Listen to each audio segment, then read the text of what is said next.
eu procurei afastar, eu afastei as pessoas que lideravam o departamento, né? Que por um motivo ou outro a publicação real não estava lá. Eu não tive como precisar se a responsabilidade deles, eu não estou dizendo que foi eles, mas a responsabilidade para que o verdadeiro estivesse lá não foi tomada. E aí, em vista disso, a minha atitude de afastar os dois. Se passaram mais ou menos 4 ou 5 meses até a sua saída no final do ano do governo, o senhor em nenhum momento se interessou em saber o que tinha acontecido àqueles servidores, ou melhor ainda, porque e aí eu volto à pergunta do relator, por que não foi aberto um procedimento administrativo para efetivamente apurar as responsabilidades, se é que houve a tentativa de fraude? Vereador, quando eu tomei a ciência, eu tomei as medidas administrativas que eu achei corretas na época, realmente eu não oficializei a Procuradoria, até por entender, como relatei antes, pelo conhecimento já do fato, eles deveriam ter tomado as devidas atitudes, porque vocês veem que não precisa ser provocado oficialmente para tomar uma atitude legal. Então, como a Procuradoria também se calou ao fato, eu no conhecimento jurídico, eu entendi que aquele estava por isso errado, porque o patrimônio tinha sido salvaguardado pelas ações administrativas, porque, como eu falei, não chegou a gerar nenhum dano, a licitação não ocorreu, então nós estávamos na fase interna ainda da licitação. E eu vou dar um exemplo aqui do André Kozlov, que o senhor também fazia parte. Por que esse contrato foi feito através de uma inexigibilidade de licitação? O senhor sabe me informar? Quando eu, pelo conhecimento do fato, eu encaminhei à Procuradoria e ao excelentíssimo senhor prefeito, a Procuradoria decidiu por contratar um advogado que tivesse um conhecimento jurídico, legal, que aquela ação... pedido partiu da Procuradoria ou da Controladoria? Não, a Controladoria só pediu providências que evitasse o sequestro do recurso. Só isso. A decisão de contratar um advogado extra quadro da Procuradoria foi uma decisão exclusiva do senhor ex-procurador, e que alegou os fatos. O processo formalmente tem as alegações, o processo legalmente tem as considerações que justificariam a contratação de um advogado do porte, do Dr. André Kozlov, relatado no processo, na qual os honorários advocatícios dele estavam já previamente determinados, e a Controladoria verificou formalmente esse processo. O processo já saiu da parte da Procuradoria já com todas as considerações, com todos os pareceres jurídicos, dando respaldo àquela contratação, solicitada pelo próprio ex-procurador, e havendo já o aceite do seu excelentíssimo prefeito, que necessitava de uma ação imediata para aquilo dali. Então, a minha participação foi como técnico, como contador, verificar a condição fiscal, financeira, que o município não tinha como arcar com aquilo, e solicitar providências jurídicas para aquilo. Agora, a decisão de contratar A, B ou C, ou fazer internamente, foi um ato discricionário do próprio procurador como ordenador de despesa secundário, aprovado pelo ordenador de despesa primário. O que, na verdade, nós temos aí, senhor presidente, a Yara, no seu relatório final, inclusive exigido por mim, não sei se o senhor lembra, nós suspendemos, inclusive, iríamos suspender a sessão para que ela fizesse uma análise das contratações do André Kozlov, que eram 7 folhas, 7 páginas. E ela concluiu dizendo o seguinte: concluída a presente análise, é fato que o Procurador-Geral do Município, à época, após analisar o pedido do Secretário Municipal de Controle, Então está aqui, ó, pedido do secretário municipal de controle e o parecer da Subprocuradoria Judicial entendeu que o procedimento adequado era o das elegibilidades de licitação.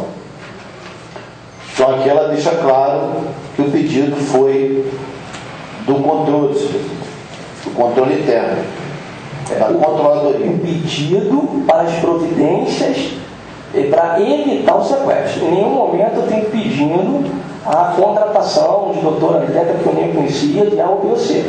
Então, o pedido da ação de evitar o sequestro. Às vezes a colocação foi essa, até porque eu não saberia que ele iria contratar terceiro. Então, o pedido, que fique claro, é o pedido da ação jurídica para evitar o sequestro. O Carlos Eduardo, a gente percebe que você é uma pessoa técnica. Isso aí é inegável. Está nítido. Eu pergunto a você, nessa tentativa de fraudar, que conseguiram até fraudar o Diário Oficial do Estado, porque colocaram, então fraudaram, fato esse não consumado, mas houve a tentativa de fraude. Qual era o procedimento do senhor prefeito Jorge Mário numa iminência de uma suposta fraude? Tecnicamente, ele, como secretário de administração, conversou comigo, eu tomei as providências cabíveis e acredito que ele deveria pedir o jurídico dele para tomar as providências cabíveis jurídicas. Em relação à administração, ele pediu que eu saneasse, verificasse o ocorrido e que saneasse administrativamente. Tecnicamente, acredito que ele poderia ter pedido o jurídico para tomar as providências jurídicas de inquérito que o caso pudesse vir a merecer. Agora, também não posso relatar, precisar do senhor se ele solicitou e não foi feito, porque teve mudança de procurador, eu não sei. Administrativamente, tecnicamente, administrativamente, ele pediu para que eu tomasse as medidas que saneasse e verificasse o procedimento e foi as que eu tomei, e já relatei anteriormente a Vossa Excelência. O senhor não acha que esses meninos, os dois meninos que saíram, já até me fugiu o nome, César, né? E Igor, você não acha que eles foram, talvez, lesados por uma atitude que veio de cima? Porque eu te confesso que eu fico me perguntando, eu acho muito estranho. Duas pessoas que eu podia até mandar levantar o salário deles, quanto eles ganhavam na época, têm uma responsabilidade tão grande numa licitação de mais de 5 milhões, e agora, justamente no momento em que detectou-se que colocaram uma fraude no Diário Oficial do Estado, um Diário Oficial falsificado, e justamente só os dois foram punidos. O senhor não acha que para dois cargos comissionados que o salário não deve selar essas coisas? O senhor não acha que foi muita responsabilidade, se é que foi jogada essa responsabilidade para ele, ou não teve uma pessoa acima, e para preservar essa pessoa, puniram esses dois servidores, ou esses dois cargos, né? Não é nem servidores, são dois cargos comissionados. Os cargos tinham responsabilidade, eles assumiram a responsabilidade que o cargo merecia. Porque o cargo de presidente da comissão, o cargo, independente de ser jovem ou não, o cargo tinha a sua responsabilidade. Agora, eu não conheço nenhuma profissão acima, a medida foi tomada de acordo com o que o bônus e o ônus daqueles cargos tinham. Eles eram pessoas que tinham uma responsabilidade dentro da prefeitura. E dentro dessa responsabilidade era tocar o processo de licitação. E quando eles assumiram, eles sabiam a responsabilidade que eles traziam nas funções exercidas por ele. Você diz que não houve a fraude.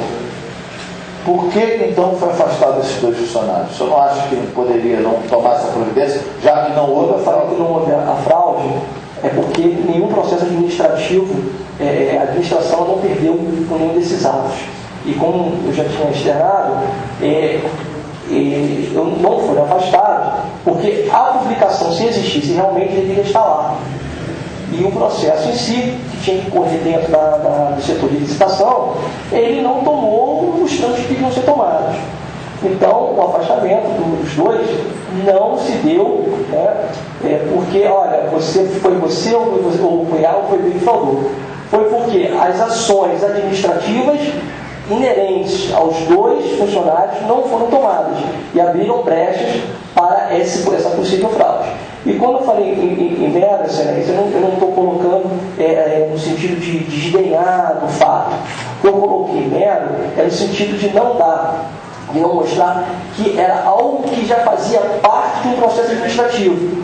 O caso, sim, né, tem que ser olhado com muito carinho, com muito cuidado, mas o mero não desdenhar do fato. Né, foi simplesmente mostrar que não estava no processo, não fazia parte de nada da administração pública oficialmente. Era essa que eu quis colocar no mero da Vossa Excelência.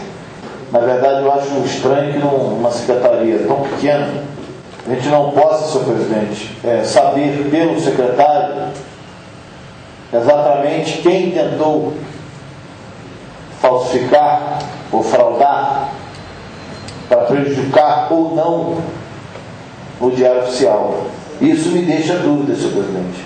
E eu acho que nós, como a CPI, não sei, nós estamos em algumas oitivas, eu acho que evidentemente, o senhor sabe, nós temos nos autos aqui várias informações, e eu acho que cabe, senhor presidente, nós posteriormente fazemos uma cariação juntamente com o senhor Carlos Eduardo e com os outros que constam nos autos, para que nós possamos parar de uma vez por todas a dúvida que nós temos, que é a questão da tentativa de fraude. Então eu acho que nós, encerrando, podemos deixar já pré-avisado ao Carlos Eduardo, para que tão logo isso aconteça, nós possamos fazer essa avaliação, senhor presidente. Só essa é a minha colocação para o senhor presidente.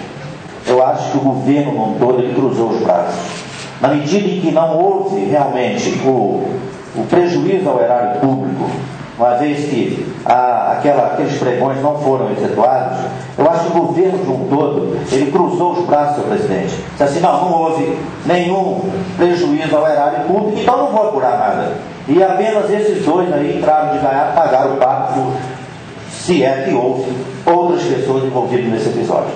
Mas o que eu gostaria que Vossa Senhoria nos explicasse é que o senhor nos disse que no início do governo, ainda como secretário de Controle Interno, o senhor preocupado com o possível sequestro de mais ou menos 7 milhões de precatórios, até porque foi dito e acredito na sua preocupação, e imagino como que o senhor deve ter ficado preocupado, porque a procuradora nos disse aqui que em anos anteriores também houveram sequestros. E aí se imagina por que foram buscar um profissional fora dos quadros do município, especializado nessa área, para que evitasse esse sequestro, que não conseguiu se evitar. No primeiro momento sim, mas já no início do segundo semestre do ano 2009, esse sequestro ocorreram. Mas enfim, o senhor então solicitou à Procuradoria providências. Eu sei, o senhor não solicitou que contratasse a AD, nem C, até porque a Procuradoria tem em seus quadros vários advogados, e alguns de renome aqui no município, alguns muito respeitados aqui no município. E o senhor, até porque era novo no município, não conhece o quadro técnico da Procuradoria, então solicitou à Procuradoria providências no sentido de que aquele possível sequestro fosse evitado.